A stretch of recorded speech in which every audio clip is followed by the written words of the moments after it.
If you're watching this video, you might probably be related to the mighty Genghis Khan.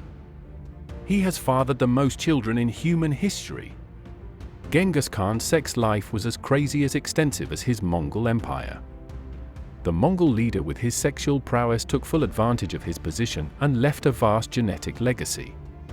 As the Mongols moved through the steppe regions of Central Asia to the east and west, riding their magnificent warhorses along the Silk Road, Genghis Khan used military and administrative tactics and his sexual prowess to leave his mark. Sex for Genghis Khan was as much a tool of power as a right of conquest, and he used it to his advantage during the 13th century. Genghis Khan's children, grandchildren, and beyond carried on the great conqueror's DNA as well as Mongol traditions. Here are some crazy facts about his sex life. The last one will definitely freak you out. Remember to subscribe, like, and share the video. Genghis Khan slept with his best friend, Jamuka, when he was a young man. While they shared a blanket, there's no indication anything sexual took place. Temujin, Genghis Khan's given name, was a less powerful leader at the time and eventually left Jamuka's clan because he didn't trust him. When Temujin left, many of Jamuka's followers went with him, contributing to Temujin's growing prestige and authority. Jamuka, once considered by Temujin to be a brother, became one of Genghis Khan's biggest rivals and was executed by his former friend. Legend has it that Genghis Khan broke his friend's back to prevent his blood from being spilled. Women in Genghis Khan's days were sort of trophies of a conquest. Genghis Khan had a voracious appetite. It is said that after becoming powerful, Khan never had intimacy with the same woman a second time. Genghis Khan had 6 Mongolian wives and over 500 concubines. For Genghis Khan, out of his 6 wives, 4 wives were considered more important than the others, but he took a woman from each tribe he conquered as his own. When he conquered the Tanghut, he got a wife named Chaka, the daughter of the clan leader.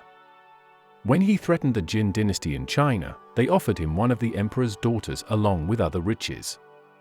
Genghis Khan kept some of the women given to him but married off others to his commanders and subordinates. He used women as tools of diplomacy between clan groups and negotiated the marriages of his own children to keep the peace. Genghis Khan gave several of his high-status wives their own ordos or camps to live in and manage. Each camp also contained junior wives, concubines, and even children. It was the job of the Keshig, Mongol Imperial Guard, to protect the yurts of Genghis Khan's wives. The guards had to pay particular attention to the individual yurt and camp in which Genghis Khan slept, which could change every night as he visited different wives. When Genghis Khan set out on his military conquests, he usually took one wife with him and left the rest of his wives and concubines to manage the empire in his absence. Currently 2% of world population is descended from Genghis Khan, or 140 million people. Of these people, 16 million can trace their direct lineage to him. The researchers found to their ample surprise that about 1 in 200 males alive at the time of the study had genetic indicators on their Y chromosome suggesting they were all descended from a single male gene, his Khan living approximately 1,000 years ago. In other words, Genghis may have been on horseback, but that dude got around. Just because Genghis Khan didn't marry every woman given to him doesn't mean he didn't have plenty of sexual relations. Genetic evidence indicates at least 8% of men living in the former Mongol Empire men can trace their DNA back to Genghis Khan. That's roughly 16,000 million males, or about 0.5% of the planet's male population. Virginity was not held in high regard or taken for granted in the Mongol Empire. One of Genghis Khan's wives, Bort, was captured during the early years of her marriage to Temujin. When he got her back, Bort was pregnant. The exact parentage of his firstborn son, Jochi, was never known, but Genghis Khan always treated him as his own. Despite acknowledging Jochi as a rightful heir, Genghis Khan's eldest son perished a year before he did. This left the next oldest son, Ojide, to be his father's successor. The princess daughters of clans throughout the Mongol Empire became wives of Genghis Khan. Once he conquered a region, he would further inquire about the most beautiful women in the area. After he heard a description of a beautiful woman, he asserted, "I will find her." Genghis Khan's principal wife, Bort, was always given higher status than the other wives. Temujin's marriage to Bort was negotiated by their fathers when they were 10 and 11 years old, respectively. Shortly after their marriage, Bort was captured by the Merkit tribe. In response, Genghis Khan destroyed them and took her back. Their relationship was one of respect. His children by Bort were the only offspring he deemed legitimate. Genghis Khan's sons by Bort benefited from their father's ability to collect women. He conquered Dorogene's tribe and gave the noblewoman to Ojide. Dorjene later served as regent to her son, and was one of the most influential women in Mongolian politics during the 13th century. When Genghis Khan took Yesugin Khatun, a Tatar woman, as a wife, she looked at it as an opportunity to bring her sister into the great leader's company.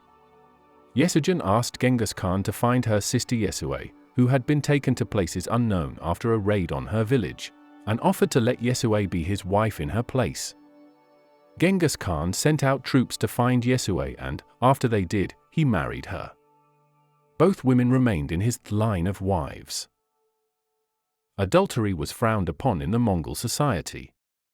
Genghis Khan himself implemented a strict code of conduct known as the Yasa, which regulated various aspects of Mongol life, including marital fidelity. Adultery was considered a serious offense, and those caught committing it could face severe consequences, including death.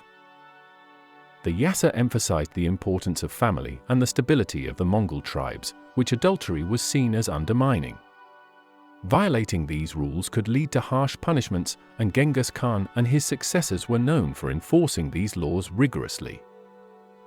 It's important to note that while adultery was strongly discouraged, the severity of punishment and the specific practices may have varied within different Mongol communities, and throughout Genghis Khan's vast empire.